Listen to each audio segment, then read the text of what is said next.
सुजाता बिटिया, ये सोने के कंगन तुम रख लो। अपनी वसीयत में इस घर में तुम्हारा नाम भी जुड़वा लेंगे। और हाँ, मेरी अलमारी में से जो साड़ियां तुम्हें पसंद हो ले जाना। अब हमारा कोई भरोसा नहीं है कब भगवान को प्यारे हो जाए। भाई भाभी तुम्हें कुछ दे ना दे, इसलिए हम तुम्हें पहले ही दे देते हैं। आभा जी ने अपनी बेटी सुजाता से कहा। सुजाता का मायका और ससुराल एक ही शहर में था। मायके में भैया भाभी, माँ, एक भतीजा और एक भतीजी है। भाई की प्राइवेट नौकरी है और भाभी सरकारी स्कूल में पढ़ाती है। भाई के दोनों बच्चे अपने स्कूल और कोचिंग क्लास की पढ़ाई में ही बिजी है। आभा जी को जब भी अकेलापन लगता, वह किसी न किसी बहाने अपनी बेटी सुजाता को बुला लेती। उसके ससुराल वाले भी खुले विचारों के हैं। उन्होंने बहू के ऊपर कभी कोई रोक टोक नहीं लगाई। अभी कुछ समय से आभा जी की तबीयत ठीक नहीं थी। डॉक्टर ने उन्हें अच्छे खानपान के साथ आराम करने की सलाह दी थी। हर बार मां के बुलाने पर सुजाता मायके आ जाती। कभी उनकी पसंद का कुछ बनाकर ले आती, तो कभी उनके सिर पे तेल लगाकर बाल बना देती। कभी अपनी मां से पुराने किस्से सुन लेती। इन्हीं सब में मां का मन बहल जाता। भाभी आरती को लगता सुजाता के पति का बिजनेस भी कुछ खास नहीं चल रहा है। सुजाता आर्थिक तंगी से जूझ रही है, तो गरीबी का रोना रोकर मां को सेवा के बहाने बहला फुसलाकर सब अपने नाम कर लेगी।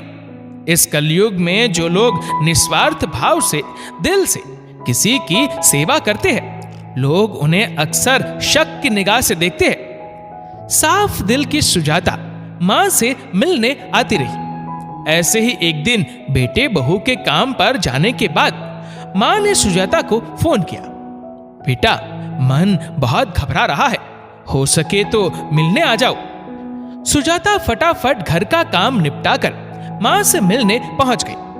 बेटियां शादी के बाद सिर्फ घर छोड़कर जाती है, अपने जन्म के रिश्तों को नहीं। ऐसी सोच थी सुजाता की। सुजाता के घर पहुंचते ही मां ने उसे सोने के कंगन थमा दिए। मां, मुझे ये गहने नहीं चाहिए। मैं यहां केवल एक बेटी का फर्ज निभाने आती हूं, ना कि किसी लालच में। आप मुझे ये गहने देकर, वह भी भाभी की गैर मौजूदगी में, मुझे भाई भाभी की नजरों में शर्मिंदा कर रही है। आपके गहनों पर भाभी का हक है। भाई भाभी आपका कितना ख्याल रखते हैं। भाभी आपको पलट कर कभी जवाब भी नहीं देती। मुझे भी कितना मान देते हैं भैया भाभी। हर तीज त्योहार, खास दिन पर घर आकर शुभकामनाओं के साथ साथ तोहफे भी दे जाते हैं। भैया भाभी ने बेटे बहू का हर फर्ज निभाया है और मुझे इस घर पर भी कोई हिस्सा नहीं चाहिए। और माँ, पापा ने मेरे नाम पर जो 20 साल की पॉलिसी ली थी, वो अगले महीने मैच्योर होने वाली है। तो भैया को कहना, अगर बेटे के कॉलेज एडमिशन के लिए पैसों की जरूरत हो तो पॉलिसी के रुपए उनके काम आ सकते हैं। भाई भाभी बच्चों की नजरों में सम्मान, अपनापन बना रहे, बस। मुझे और कुछ नहीं चाहिए। सुजाता ने मां को समझाते हुए कहा। तब तक भाभी भी आ चुकी थी। दरवाजे से सटकर आरती दोनों मां बेटी की बातें सुन रही थी। अपनी ननद के खिलाफ कितनी गलत धारणा बनाकर रखी थी, ये सोचकर उसकी आंखों से पश्चाताप के आंसू बह निकले।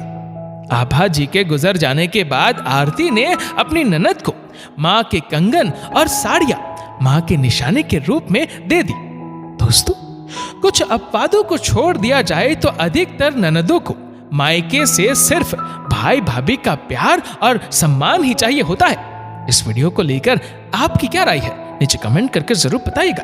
और अगर आपको ये वीडियो अच्छा लगा हो तो इस वीडियो को लाइक करेगा, शेयर करेगा ज्यादा से ज्यादा लोगों तक। और ऐसे ही और भी इंस्पिरेशनल वीडियोस के लिए सब्सक्राइब करें हमारे यूट्यूब चैनल को और फेसबुक पर फॉलो करें हमारे पेज को।